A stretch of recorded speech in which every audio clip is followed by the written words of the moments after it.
Dubai নিয়ে একটু বলতে হয়। মিডিয়ায় দেখা যাচ্ছে কেউ কেউ বলে কৃত্রিম মেঘ তৈরি করে তাদের দেশে বৃষ্টি হয় না, এই বৃষ্টির জন্য তারা ড্রোনের মাধ্যমে কৃত্রিম মেঘ তৈরি করতে চেয়েছিল বা করেছিল, যার কারণে আজকে দুবাই এই মহামারী ভয়াবহ অবস্থা শুরু হয়ে গেছে। একদিনের বৃষ্টি 57 বছরে এরকম বৃষ্টির কবলে দুবাই শহর করেন, কোটি কোটি টাকার দামি পানিতে ভাসতেছে, বাড়ি ঘর শপিং মল বেহাল অবস্থা।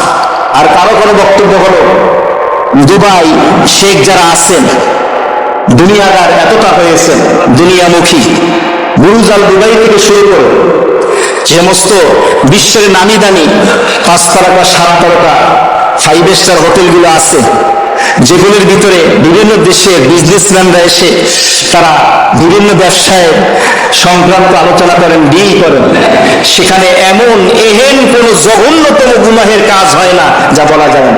নারী নেশা থেকে শুরু করে, বলেন নাউজুবিল্লাহ মিন যালিক।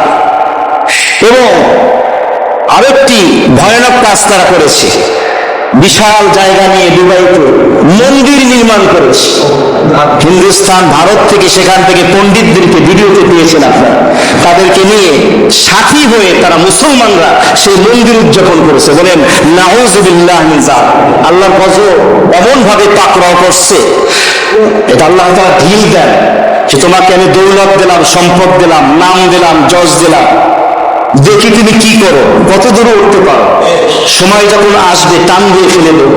এই ক্ষমতা চিরস্থায়ী, সম্পদ চিরস্থায়ী না, আজ আছে কাল নেই।